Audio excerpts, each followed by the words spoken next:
Hello, hello. We're doing this again. Take two. If you were here for a second ago, we just did this.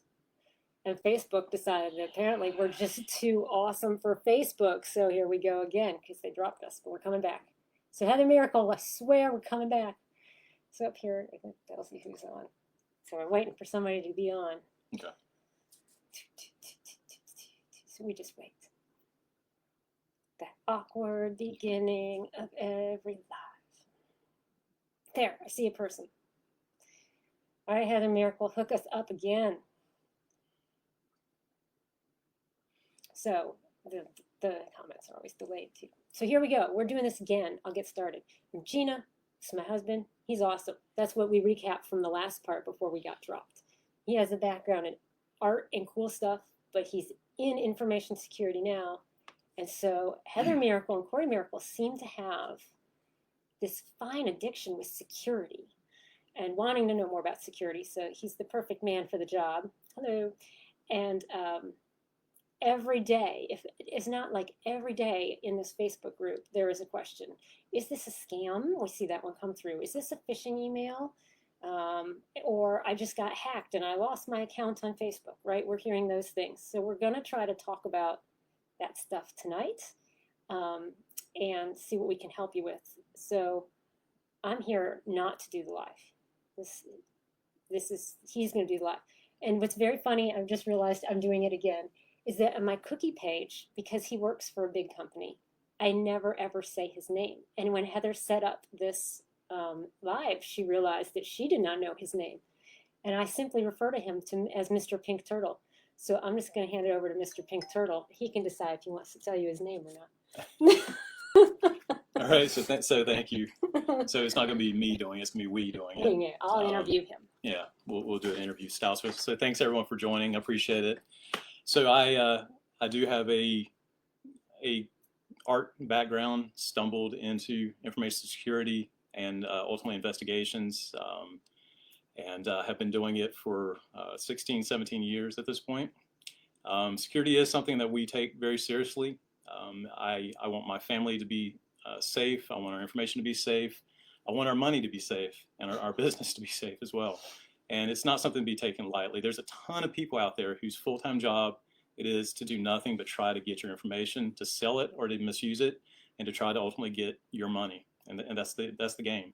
And it goes from the one lone hacker who has nothing better to do to groups that sit in India in cubicles, on phones just like a call center, and their job is to try and get your money. And you have big groups, you got owners, you got everyone, and that's what they do, and it's very profitable, and that's the reason for this. So ultimately, we want to help you secure your data and your business. Now, we're not going to get in the weeds with this. I intend to keep this fairly high level, kind of general security practices, best practices. You certainly can ask whatever questions you would like. If I don't know the answer, I'll get that for you. But this is more of just, how should you secure your passwords, prevent against phishing, secure your router, do general security practices. So that's what the goal of this is. So thanks for having me. I appreciate it. Before I get into it, this actually is kind of personal to us beyond just being part of security. Both myself and Gina, in two separate accounts, bank accounts, have both been hacked in the past, where money was taken out. Now, luckily, we were able to have that money recouped.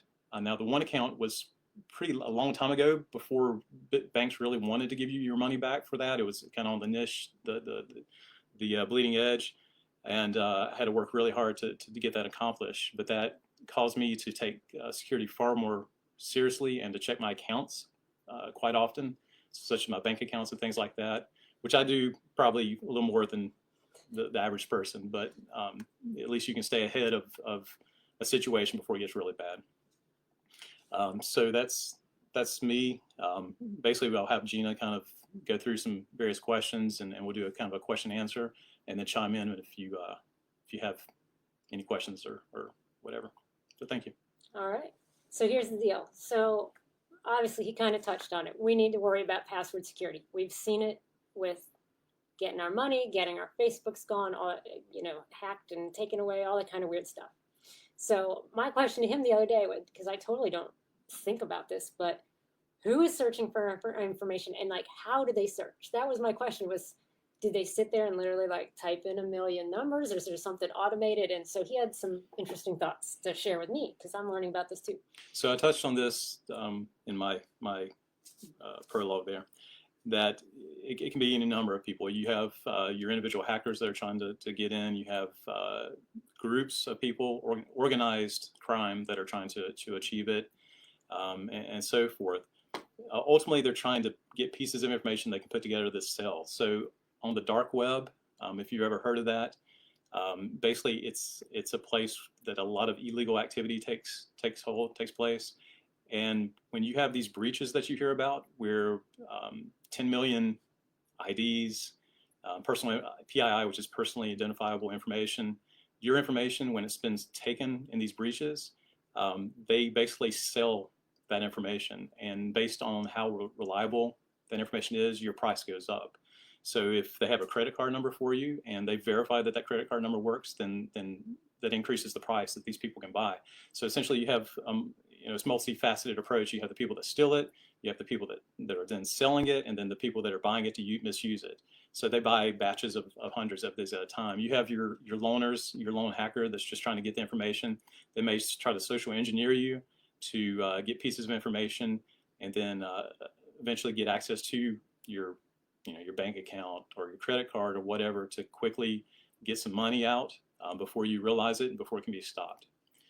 So it's any number of things. And then, you have your kind of your nation states as well. That's generally for disruption, not so much to steal money, but nation states would be where you have a country that organizes in hacking.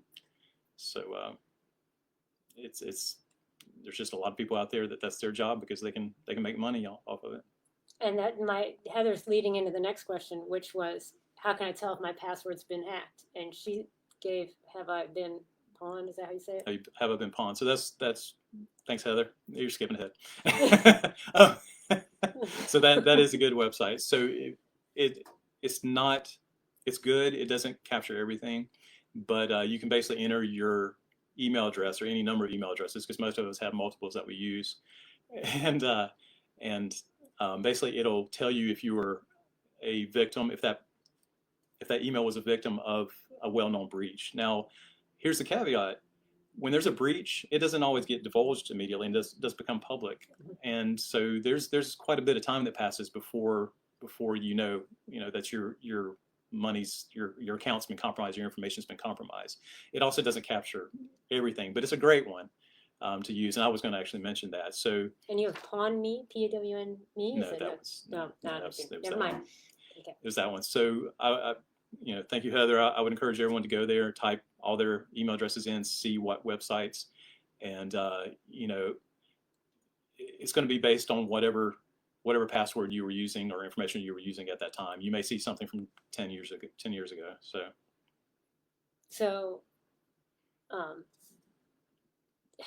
you talk about people who are going out there trying to social engineer you.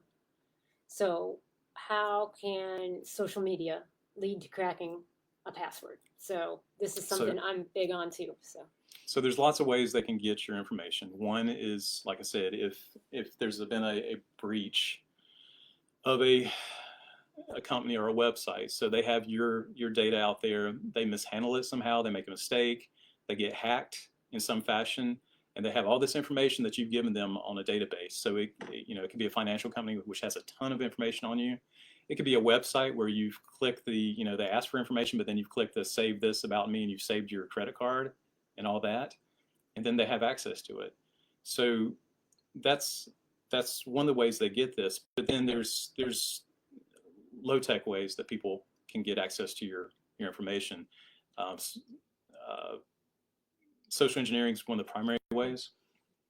So social engineering is basically trying to gather information about you from various sources to put that together to ultimately convince you to either give them additional information that they can use to trick you and get into your accounts, or they may be able to bypass your passwords on different accounts because they know the answers to like your security questions or how to reset your account. So when you put an abundant amount of information on your social media accounts Facebook and Instagram and all the others. It gives them ammunition to find that and misuse it. So if you think about like your security questions on these websites, like to reset your password, generally they're pretty minor, pretty insignificant questions that a lot of people could just guess. Where were you born? Yeah. What street did you grow up What's on? your favorite? What's your dog's name? Yeah, what's your favorite holiday, or Oh, that's a good stupid one. stuff that Yeah. And most companies are trying to get away from that because they're useless, to something far more specific. But still, a lot of them, with a little bit of work on their part, they can figure it out. I can go to your Facebook page, and when you post your date of birth or your anniversary or your this relative or that relative or your dog's name or whatever, I can build a profile on you. And if I don't have enough, I can use that to go to another website and get more information. In my line of work, we do, we have to gather information on people at times, and it's not always directly from one website. I may get a degree of information from Facebook, but then I can use that. Hey, you use this, and I go to Instagram and get something else, and then there's these publicly available information repositories, and you put it all together, and before you know it, you have tons of information about someone. And at this point, you can misuse it if you're a bad person. So you need to be very conscientious of how much you put out there. I know everyone wants to share everything, and everyone wants to know that's their birthday and all that, but I've never put my birthday on Facebook. I have a fake birthday that I know of, because then I put my fake birthday in, and when they say, "What's your birthday?" to validate the account, I always use my fake birthday. So I'm younger, by the way. and some of you may say, I'm not even reading the comments. Some of you may say, well, my account's private. I can't, it's locked down. Well, guess what? Every time you share something and with one of your 3,000 friends gets it in your private account, then their 3,000 friends get it, and then their 3,000. I mean, it's. And you can be greatly private, but we're cookie people, so we have a public page. Yeah. Like, so if one of our friends wishes us a happy birthday on our cookie page, like there's breadcrumbs, right? So there's just little things. So yeah, so at first blush, people don't consider, and it's like, well, I have minimal information. But if you start putting all this together, which is what they do and what we do in our line of work, it's easy to create a huge profile on you, and then you can use that, misuse that. So social engineering ultimately that's gathering the information. Social engineering is tricking you by a few ways. You can create targeted phishing emails. I could send you an email that, hey, you use this company, or hey, it's your birthday, or hey, whatever. Hey, I'm from LinkedIn, and congratulations, you hit your year anniversary, and whatever, and trick you. Or hey, I'm friends with your cousin, because you list him out there, and I know that you went on vacation with him a week ago. Hey, and things like that. There's also smishing, which is calling you up. I know everyone's gotten these phone calls from people where hey, I'm with the IRS, I'm with FBI, you did something wrong, I'm coming to get you, unless you do whatever, you pick up the phone. These companies can use masking techniques, easy. They're free to mask their phone number to whatever they want it to be. So when you get these calls from Social Security Administration, IRS, whatever, they're not calling you. They have no reason to call you directly, and you got to be conscious about that. Same thing, and I know I'm skipping here and there, but same thing with email. So